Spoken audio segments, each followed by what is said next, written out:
निशिकांत दुबे जाएंगे jail. Court की अवमानना के मामले में अब सीजेआई संजीव खन्ना ने निशिकांत दुबे की दोस्तों खटिया खड़ी कर दी है और ऐसी बातें सुना डाली हैं कि वो ताउम्र याद रखेंगे। तो आज सुप्रीम कोर्ट में क्या कुछ हुआ, संजीव खन्ना ने क्या क्या कहा जिससे निशिकांत दुबे की हालत खराब होती दिखाई दे रही है, सब कुछ बताएंगे आपको इस वीडियो में, तो आप हमारे साथ अंत तक बने रहिएगा। नमस्कार, आदाब, आप देख रहे हैं खबर अड्डा और मैं हूं आपके साथ सुम्बुलीरम।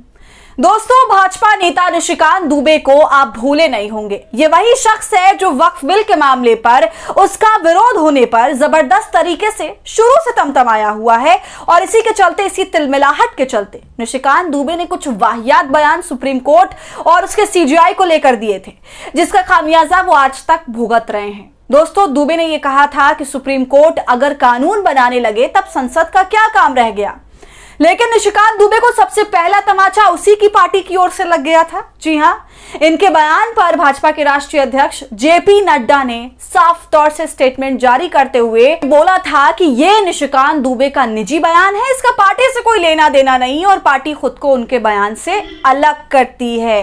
तो इस तरह से भारतीय जनता पार्टी ने निशिकांत दुबे के बयान से पल्ला झाड़ा था, क्योंकि टिप्पणी थी ही इतनी बकवास जिसकी वजह से चारों तरफ निशिकांत दुबे की थू-थू हो रही थी और इसी के चलते भाजपा इतनी मजबूर हो गई कि उसे अपना स्टेटमेंट जारी करना पड़ा। देखिए दोस्तों, खबर में भी लिखा हुआ है, पहले आप निशिकांत दुबे का वो बयान देख लीजिए, फिर आगे आपको इस पूरे मामले पर जो कार्रवाई हुई है वो सब कुछ बताएंगे। बीजेपी सांसद निशिकांत दुबे ने सुप्रीम कोर्ट द्वारा वक्फ संशोधन अधिनियम को संभालने के तरीकों को लेकर टिप्पणी की थी। उससे ये विवाद उछला था। एएनआई को दिए एक साक्षात्कार में उन्होंने कहा, सुप्रीम कोर्ट अपनी सीमाओं से परे जा रहा है, अगर सब कुछ वही तय होना है तो संसद को बंद कर दीजिए। उन्होंने आरोप लगाया था कि न्यायपालिका धार्मिक कलह को भड़का रही है और सीजेआई डीवाई चंद्रचूड़ पर गृह युद्धों के लिए जिम्मेदार होने का आरोप लगाया था। उन्होंने अनुच्छेद 377 पर अदालत के फैसले की भी आलोचना की और दावा किया कि इसने विधायी शक्तियों को हड़प लिया है। तो देखा आपने, क्या कुछ नहीं कहा निशिकांत दुबे ने सुप्रीम कोर्ट को, उसके हर एक फैसले को पहले तो आलोचना करी, उसे गलत ठहराया और सुप्रीम कोर्ट को गृह युद्ध का भी जिम्मेदार बता दिया। इस बयान से यह भी चर्चा हुई थी दोस्तों कि भारतीय जनता पार्टी क्या ये मानती है और समझती है कि देश के अंदर गृह युद्ध वाकई चल रहा है और ये लोग उल्टा सुप्रीम कोर्ट को ही सिखा रहे हैं कि आप सीमा के पार जा रहे हैं। निशिकांत दुबे की इसी मूर्खता भरे बयान से पार्टी ने खुद को अलग कर लिया था, लेकिन दोस्तों मामला वहां पर थमा नहीं और निशिकांत दुबे के खिलाफ याचिका दायर हुई कोर्ट की अवमानना को लेकर।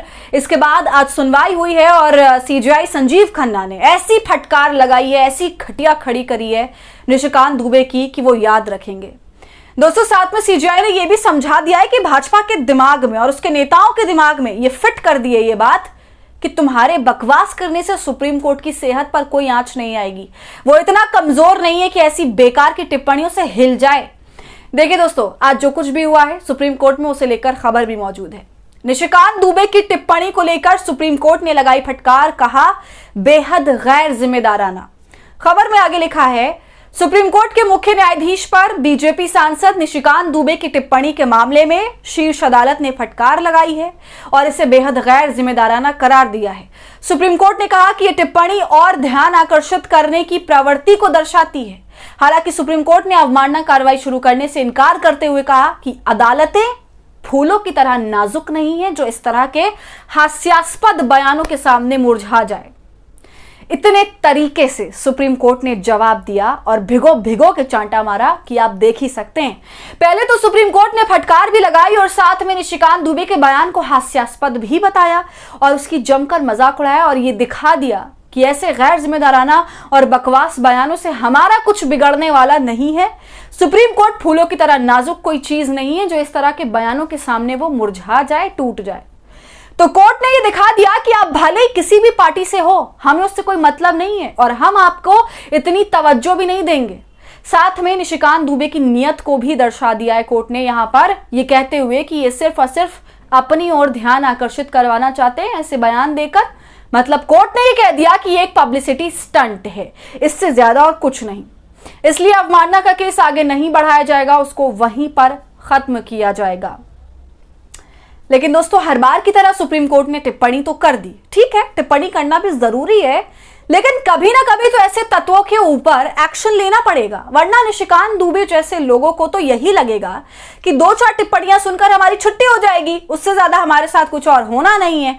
इसलिए वो हर बार कुछ भी बोलने के लिए एक आजाद स्थिति में रहेंगे और इस एरोगेंस में रहेंगे कि हमारा कोई कुछ नहीं बिगाड़ सकता, बल्कि पूरी की पूरी भारतीय जनता पार्टी की यही मानसिकता है। वो कुछ भी बोलकर करके निकल जाते हैं, आगे से कोई कार्रवाई नहीं होती है, सिर्फ 2-4 टिप्पणियां ही मिलती हैं और कुछ भी नहीं।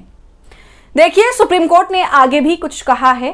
हम ये साफ करना चाहते हैं कि सांप्रदायिक घृणा फैलाने या अभद्र भाषा का प्रयोग करने के किसी भी प्रयास से सख्ती से निपटा जाना चाहिए। कोर्ट ने यह भी कहा, अभद्र भाषा को बर्दाश्त नहीं किया जा सकता क्योंकि इससे लक्षित समूह के सदस्यों की गरिमा और आत्मसम्मान को ठेस पहुंचती है। सीजेआई संजीव खन्ना और जस्टिस संजय कुमार की बेंच ने याचिका का निपटारा किया। तो दोस्तों, आखिर में निशिकांत दुबे जैसे नेता पर कोई ठोस कार्रवाई तो नहीं हुई, लेकिन फिर भी कोर्ट की टिप्पणी से दुबे को झटका तो जरूर लगा है। इसी पर लोगों की भी जमकर प्रतिक्रिया आ रही है। एक एक्स यूजर लिखते हैं, देखिए, सुप्रीम कोर्ट कड़ी कार्रवाई करने की जगह उपदेश बांट रहा है। 10 साल पहले ऐसा नहीं था। अगर कोई मामला है तो इसकी अंतिम जिम्मेदारी तय की जाती है। सुप्रीम कोर्ट सरकार के उलझने से बच रहा है, यह हैरान करता है। एक और यूजर लिखते हैं, लेकिन नफरत फैलाने वालों पर सख्त कार्रवाई करेगा कौन? पुलिस खानापूर्ति करेगी और कोर्ट बचता हुआ नजर आएगा।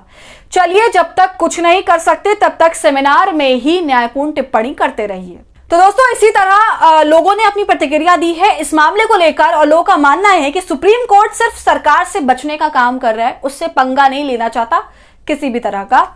तो आपका इस पूरे मामले पर क्या कहना है? आपको भी क्या यही लगता है? हमें अपनी राय कमेंट कर जरूर बताएं। वीडियो पसंद आई हो तो इसे लाइक और शेयर करें और खबर अड्डा को यूट्यूब पर सब्सक्राइब कर लें।